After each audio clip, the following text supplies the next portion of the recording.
The topic is violence, and violence in America specifically, but it actually applies worldwide. Violence over the last few decades have been increasing.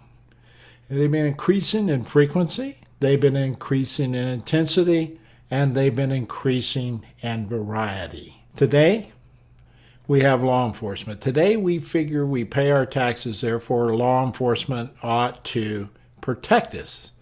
But it hasn't worked.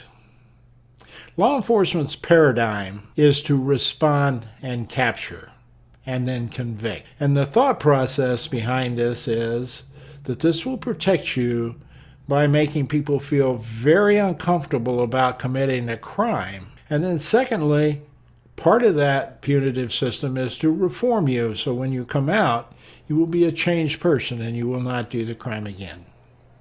And what we know is that's failed. We continue to think of law enforcement as the experts in this area. So what is the other paradigm? The other paradigm is about protection. Now, you think about that in terms of mass shootings. The fact is, we don't stop mass shootings in schools. We don't prevent them. We react to them. So we may save lives that might have been lost had we not reacted, but we didn't stop the mass shooter from entering the school and completing the mass shooting. We didn't prevent it. And that's the paradigm I believe we need to switch to. But when it comes to prevention, we need something bigger, something broader, because prevention would say you have to have a law enforcement officer in every household that will do nothing but protect you. Now, I'm pretty sure you're not going to foot the taxes for that bill. Now, do we all need protection? No, we don't. In fact, the vast majority of us don't. But when we do need it, it is critical to us. It's critical. And the consequences are severe if violent crime happens to you. Think of it like the Secret Service protecting the President of the United States. Before he goes anywhere, they spend a lot of time looking at all the potential scenarios where he could find himself in trouble.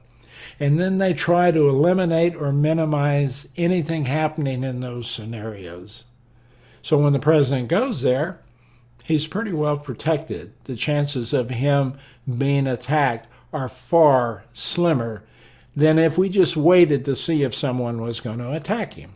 Because criminals always have the advantage. In my webinar, I lay this out in one of the first slides. You are at a disadvantage as a victim. The criminal knows who, what, where, when, and how, and what they will use to attack you, whether it's a burglary or a kidnapping or whatever. You don't. You don't know any of that. You're totally at a disadvantage, but you don't have to be. You don't have to be. And that's what we're going to talk about in terms of the protection side of this. And why you're going to see we need to switch from that paradigm of react, capture, and convict to a paradigm of preventing the crime from happening in the first place.